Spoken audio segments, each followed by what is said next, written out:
Am I the jerk for eating at a hospital cafeteria about once a week even though I'm not sick? Posted by you/same philosopher 927. Okay, hear me out. I work just a few blocks away from a hospital and can get there pretty quickly by bicycle. Their cafeteria is quaint with good prices, so usually, once a week or so, I go there for lunch. The food isn't what I would call amazing, but they have a nice variety from time to time. The staff even recognize me and are always pleasant. They don't mind that I'm just there for lunch, and it's far quieter eating there than at any local restaurant. I'm on the spectrum and don't like loud noises, so the quiet lunches in this place are a godsend for me some days. Recently, my sister found out I've been eating at the hospital and went off on me about how hospital cafeterias are only supposed to be for people who are at the hospital because they need to be. I retorted that I was giving them business, and it's not like I was taking food out of the mouths of patients. Plus, I only go once a week, so what was the big deal? But she still insisted I was wrong. Then she got our parents involved, and they're siding with her. They are telling me I should only be eating at the hospital if I have an actual reason to be there.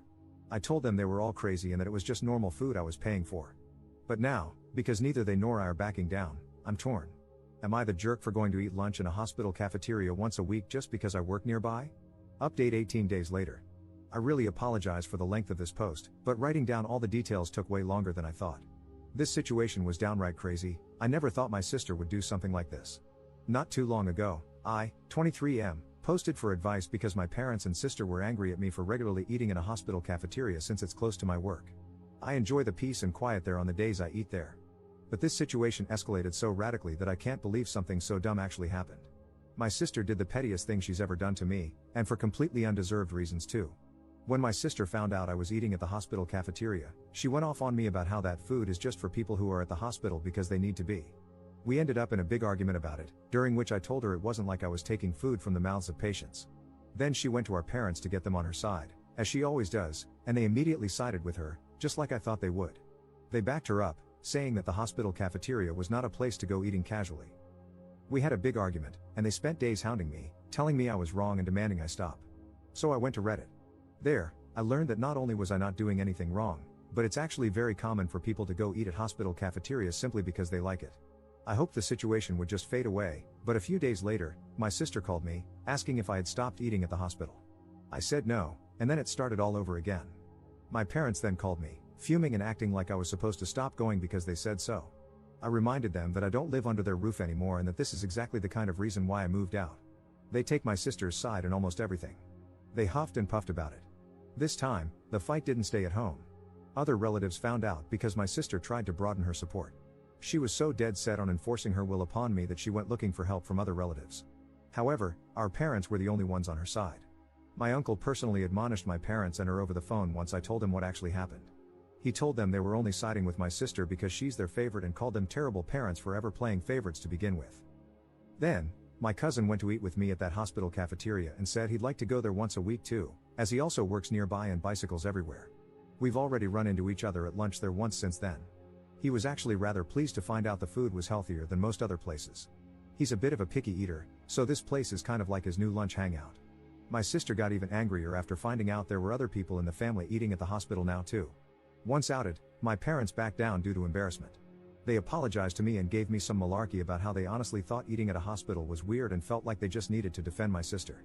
I told them they'd been placating my sister for so long that it's all they do whenever she starts something with anyone. She's been treating me like a condescending control freak and a bully since we were teenagers, even though I'm older, and they just kept enabling that. But I won't put up with it anymore. My parents ended up conceding and apologized. Then they made my sister apologize to me too. I could tell she hated every second of it because she tried to speak through her teeth at first.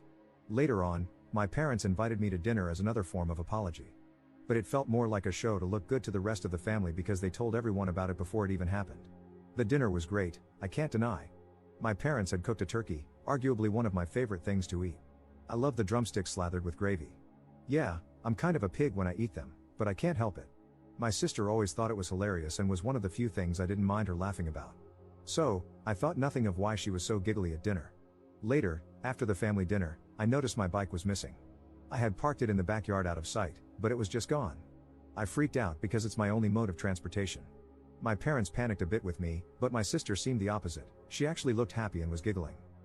I immediately suspected her, and she played innocent, even giving the classic "I can't believe you'd think I'd do something like that" line. I already knew she was extremely petty, but this was a whole new level for her. So I said I was going to the neighbors because I knew they had cameras, and they'd have seen what happened. Then I'd call the cops. My sister suddenly looked panicked. I got mad and said I knew it was her, demanding she give my bike back. She started crying, insisting she hadn't done anything, and our parents immediately took her side, scolding me for daring to accuse her. So I'd had enough and said I was going to the neighbors to ask to check their cameras, and then I'd be calling the police. My sister finally fessed up and called me to come back. The looks on our parents' faces after they had just defended her were priceless. My sister admitted she was so angry at me for making her apologize for something she still believed she was right about, so she planned to have a couple of her friends come and grab my bike during dinner. She said her friends were in a minivan with it just down the street. She then started saying that I couldn't call the police on her anyway because I'm her big brother. Our parents backed her up on that too. But I pulled out my phone and started marching outside again. They ran after me, with my sister begging and crying for me to stop. I called her a brat and told my parents I couldn't believe they were still defending her when she was acting this way. Our parents finally hit their limit with her enabling behavior and told her to make her friends bring my bike back immediately. She got on her phone, sniffling, and called her friends. But then she suddenly ran into her room to talk to them. I couldn't hear a thing she said through the door because it was all in whispers, and our parents looked very worried too.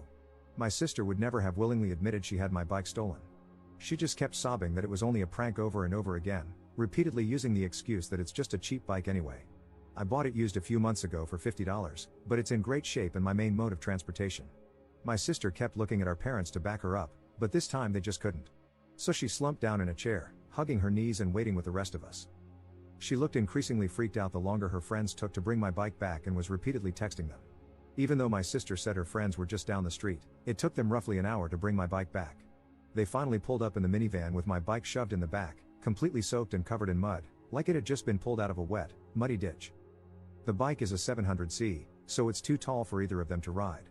They had simply driven up, grabbed the bike, and dragged it into the van as quickly as they could before taking off. I say they stole it because I was almost certain in the moment that my sister had told them to dispose of my bike. Had I not pointed out that the neighbors had cameras, I might not have gotten it back at all. When her friends finally arrived, their legs were muddy and wet nearly up to their knees. They both begged me not to report them to the police for taking the bike. I asked them, while recording, to tell me the truth and pointed out that the neighbors had cameras. I asked if my sister had told them to get rid of my bike. They broke down and admitted that yes, my sister had instructed them to take the bike and dump it in a pond a few miles away. They had to go back and retrieve it when they realized they were caught. My bike had been nearly completely submerged in muddy water. Thankfully, I didn't have many added accessories on it besides a detachable headlight and my water bottle. However, the water bottle was missing.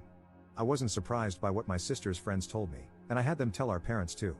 They laid into my sister until she was bawling on the floor, kicking and pounding like a toddler.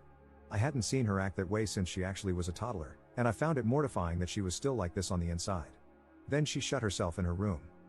Her friends were banned from ever coming to my parents' house again. Afterward, my sister was forced to come out of her room by our mother and make another big apology to me. Our father then forced her to wash and oil my bike from stem to stern under his supervision while I took apart the headlight to clean and dry it. By the time my sister was done, it was dark outside. She glared at me like I was the devil when she came back into the house, but our parents immediately shut her attitude down and said they'd never been more embarrassed by her in their lives. She went back to crying in her room. I had a very frank discussion with my parents about my sister's childlike behavior and how it stemmed from their spoiling and enabling. I told them I couldn't believe I had to be the voice of reason, but the fact that she was on the floor crying like a toddler, kicking and pounding, showed that she's still mentally a child because of them. I pointed out that they kept making me the scapegoat whenever she screwed up, so she barely knows any sense of accountability. For once, they didn't argue with me about it. Afterward, my father silently drove me and my bike back to my apartment in his SUV. He also gave me some money to replace my bike's missing water bottle before we parted.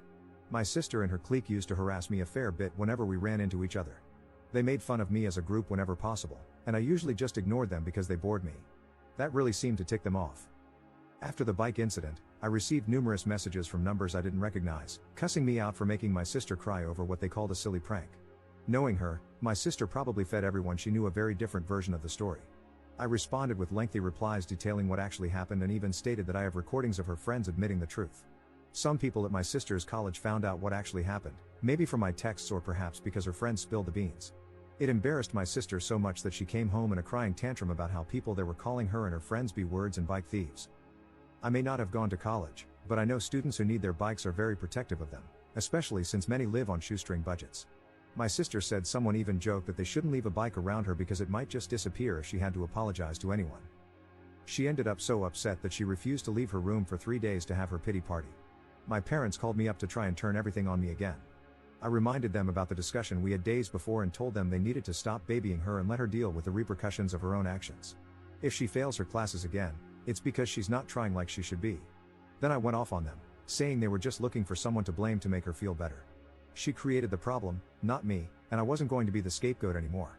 My sister is an adult, and she needs to act like it. They sounded defeated and apologized before ending the call. It seemed like they were genuinely hoping I'd just sit back and take the blame so my sister would feel better, but I never will again. Now my parents are trying to pretend this all never happened, and my sister, along with her clique, is avoiding me at all costs. Which, I suppose, is fine with me because I don't want any more drama. But if something like this happens again, I won't take it from them. Commenter. I remember your first post. Your sister is so bratty that she would have her friends steal your bike and ruin it just to make a point? And your parents don't see a problem with it? What did the rest of your family say about this? Ops response. Oh, they were furious with them. I didn't include details about it because the post was already way too long. But my aunt and uncle gave my parents one hell of a dressing down, twice. The first time was in person, the day after the bike theft happened. They had a long discussion with my parents about how their babying has prevented my sister from growing up and how she wouldn't be able to function without them if she never learns to become an adult. The second time was after my parents called me to try and make me take the blame when my sister locked herself in her room for 3 days. I talked with my cousin that evening when we met up for dinner, and he told his parents, my aunt and uncle. They called my parents to ask them what the hell was going on and told them they were beyond ashamed that they still tried to make me the scapegoat. They said they didn't care if old habits die hard, it had to stop. Let's just say my sister wasn't the only one crying anymore. No one has told me anything about what's going on with my sister at her college for a while, and she's been avoiding me. My parents also haven't spoken to me since that call, so I have no idea what's going on their end. Second update 7 months later. I was browsing YouTube yesterday when I saw a video about my last post and realized I never made a final update. So here it is. To start, yes, my bike is fine. I managed to prevent it from getting rusty or clogged up after my sister dumped it in a pond. It wasn't new to begin with, and thankfully, there were no new creaks or groans from it. I was worried something would go bad, but since it's a really simple single-speed bike, it works just fine after being oiled post-submersion. I also re-greased the crank bearings as a precaution. A few months ago, I replaced the rear tube and tire myself, and I still ride practically everywhere. Now, onto my bratty sister.